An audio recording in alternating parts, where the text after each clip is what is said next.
영적 쾌락에서 벗어나라. 신앙생활은 영적인 현상들과 분리하여 생각할 수 없다. 주님을 그리스도로 영접하고 주님의 은혜를 깨닫고 나서 기도의 자리에 깊이 나아가게 되면 의도한 것은 아니지만 은사나 현상으로서의 영적 체험을 하게 된다. 성경에 나와 있듯이 성령의 나타남은 본디 육을 초월하는 것이며 이성과 지식으로서 가늠할 수 없는 것들이다. 나와 남편에게도 그렇고 우리 교회도 종종 이러한 현상과 나타남을 볼 수 있다. 예를 들어 기름 부음이라든지 예배 시간에 찬양을 돕는 천상의 악기 소리와 누릴 소리라든지 환상을 통하여 재난을 미리 알게 된다든지 예언이나 계시가 부어진다든지 등등등. 성령님은 성령님의 의지로서 개인에게 은사를 나누어 주시며 예언과 계시 또한 하나님의 의도하심에 의하여 부어지는 것이다. 그런데 문제는 이러한 현상을 체험하거나 혹은 은사를 받았거나 현상이 나타나는 주변에서 그것들을 경험한 사람들이 나타나는 현상에 대하여 몰입하고 추구하는 경우다. 나타나는 현상은 성령의 나타남일 수도 있지만 아닐 수도 있다. 이것은 너무나 중요한 문제이다. 모세와 아론이 바로에게 가서 여호와의 명하신 대로 행하여 아론이 바로와 그 신하 앞에 지팡이를 던졌더니 뱀이 된지라. 바로도 박사와 박수를 부르매 그 애굽 술객들도 그 술법으로 그와 같이 행하매 모세와 아론이 여호와의 명하신 대로 행하여 바로와 그 신하의 목전에서 지팡이를 들어 하수를 치니 그 물이 다 피로 변하고 하수의 고기가 죽고 그 물에서는 악취가 나니 애굽 사람들이 하수물을 마시지 못하며 애굽 온 땅에는 피가 있으나 애굽 술객들도 자기 술법으로 그와 같이 행하므로 아론이 팔을 애굽 물들 위에 펴매 개구리가 올라와서 애굽 땅에 덮이니 술객들도 자기 술법대로 이와 같이 행하여 개구리로 애굽 땅에 올라오게 하였더라. 사단은 광명한 천사로 위장하여 사람들을 미혹하며 여러 가지 현상을 사용하여 마음을 빼앗고 하나님의 백성을 하나님에게서 돌이켜 현상을 추종하게 만든다. 출애굽 당시에도 술객들이 그러한 마법을 사용하였으며 지금도 사단은 교묘하게 하나님을 흉내내어 사람들을 미혹하고 자신의 손아귀에서 벗어나지 못하게 한다. 이것은 성령의 나타남을 제대로 가르치지 못한 교회와 지도자의 책임이며 성령의 나타남이나 위로부터 오는 능력을 힘입지 못한 목회자가 영적 지도자의 자리에 앉아있기 때문이다. 영적인 현상을 체험하지도 못하고 성령으로부터 능력을 힘입지도 못한 목회자들이 자신의 수치로부터 자신을 지키기 위해 지식적이고 인본주의적 목회를 함으로써 영적인 현상에 무지한 성도들이 어쩌다 그러한 현상에 노출되었을 때 그것을 감당하지 못하는 것이다. 우선 성령의 나타남을 인정하라. 그리고 위로부터 오는 능력을 인정하라. 하나님은 우리의 지식과 인식을 초월하는 분이시며 광대하시며 우리의 상상보다 훨씬 더 크신 분이다. 그러므로 그분의 운행하심은 때때로 우리의 육으로서의 한계를 뛰어넘게도 하시며 육으로서 영의 세계를 경험하게도 하신다. 나는 종종 그러한 체험과 경험을 가족들과 나누며 매우 자연스럽게 그것을 받아들인다. 여기서 나는 한 가지 매우 염려스러운 점을 얘기하고 싶다. 국민일보나 기독교 방송을 통하여 광고를 하는 것을 보면 예언해드립니다. 기름 부음의 전이, 예언 적중 100%, 예언 훈련, 임파테이션 등등등 이런저런 문구로 사람들을 불러 모으는 것을 볼 수 있다. 실제로 내 주변에 많은 사람들이 그런 곳에 가서 기도받고 안수와 예언을 받고 있다.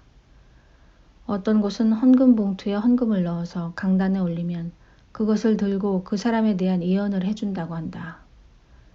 또 임파테이션을 한다는 곳은 담당 사역자가 기도받는 사람에게 능력과 불을 전이시킬 수 있다고 하며 실제로 성경에 나오는 뿔에 기름을 넣어 사람들의 머리에 부어주기도 한다. 여기서 우리는 심각하게 생각해 보아야 한다. 우선 예언을 생각해 보자. 예언의 주체가 누구신가? 하나님이시다. 하나님께서 계시와 예언을 나타내시기 원하실 때 하나님의 사람을 들어서 그를 통로로 사용하시는 것이다. 그런데 헌금 봉투를 들고 예언을 한다면 그것은 사역자가 하나님을 예언의 통로로 사용하는 것이다. 하나님, 이 사람들이 저에게 예언을 받고자 왔습니다. 어서 예언하시죠. 하나님은 그들의 명령대로 예언을 하셔야 하는 것일까? 성경이 말하는 예언이 무엇인지 살펴보기를 바란다. 예언은 언제든지 사람의 뜻으로 낸 것이 아니요 오직 성령의 감동하심을 입은 사람들이 하나님께 받아 말한 것임이니라. 베드로후서 1장 21절. 나는 성령의 나타남을 위조하여 모양만 흉내내어 성도들을 미혹하는 그런 자들을 보면 너무나 화가 난다.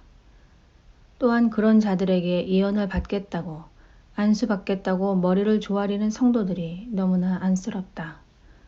다시 말하지만 영적인 현상은 지극히 정상적인 것이고 당연한 것이다. 그러나 그것을 추구하는 것은 정말 잘못된 것이다. 만약 바울이 다메섹 사건 이후로 힘든 일이 있을 때마다 그곳에 가서 주님 저를 만나주세요. 주님의 음성을 다시 들려주세요. 그랬다면 바울은 예수님을 만난 이후로 예수님의 증인이 되었고 목숨을 걸고 곳곳에 복음을 증거하러 다녔다. 그 과정에서 병고침과 기적들이 일어났으며 환상을 보고 천사의 도움을 받았다. 그러나 한 번도 그가 그러한 현상 자체를 구하는 기도를 한 적이 없다. 주님과의 동행과 성령님의 이끄심에 저절로 현상들이 나타나는 것이다. 왜 사람들은 예언받고 기도받고 안수받기를 좋아하는 것일까? 왜 사람들을 어디 가면 누가 신령하대 하면서 현상을 쫓아가는 것일까? 그것은 영적 쾌락에 빠져있기 때문이다. 그들은 신비한 현상이 주는 감각적 쾌락에 젖어 그런 것들이 나타나지 않으면 왠지 밋밋하고 마치 하나님이 역사하지 않는 것처럼 느끼는 것이다. 성경의 인물들을 보라. 그들에게 나타나셨던 하나님은 때론 몇 년 동안 혹은 몇십 년 동안 침묵하기도 하셨으며 하나님의 필요에 의하여 그들을 찾아가셨다. 성령님은 우리 안에 계셔서 우리를 가르치시고 비추심을 통하여 말씀을 깨닫게 하시지만 우리가 우리의 요구에 의하여 성령님에게 이래라 저래라 할 수 없는 것이며 더더욱 돈을 벌기 위하여 사람을 모으기 위하여 값싼 기적을 나타내는 성령님이 아니시다. 반드시 성령님의 충만함을 받고 은사와 위로부터 오는 능력을 받아야 한다. 그러나 절대로 영적 쾌락에 빠져서는 안 된다.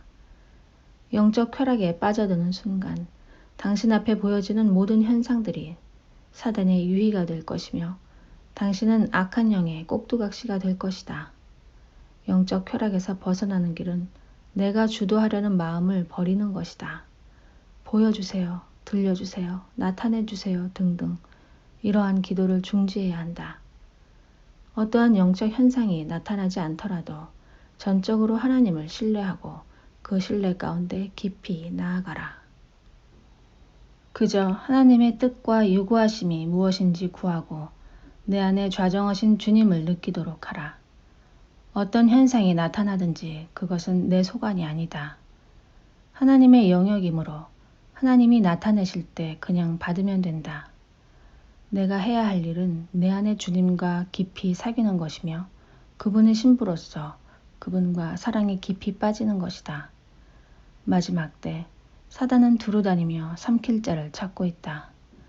사단은 사람들이 미혹될 만한 것으로부터 미혹하며 미혹을 위하여 초자연적인 현상을 사용하기를 좋아한다. 나타나는 현상을 의지하지 말고 주님을 의지하라. 현상을 나타내 보이는 사람을 의지하지 말고 오직 주님만을 의지하라. 오직 거룩과 경건의 삶으로서 예배자로서 주님과의 관계에만 집중하라. 주님, 영적으로 혼탁한 시대에 성도들이 영적 쾌락에 빠져들지 않도록 그 마음을 지켜주시고 우리의 눈과 귀와 감각에 의지하지 않도록 말씀의 반석에 뿌리 내리게 하여 주시옵소서. 여기저기에 진리가 있다고 미혹하는 소리에 이끌려 가지 않도록 성령으로 비춰주시고 오직 내 안에 내주하시는 주님과 사귀어 깊은 영성으로서 일체의 영성으로서 영적 쾌락에 미혹되지 않도록 지켜 주시옵소서.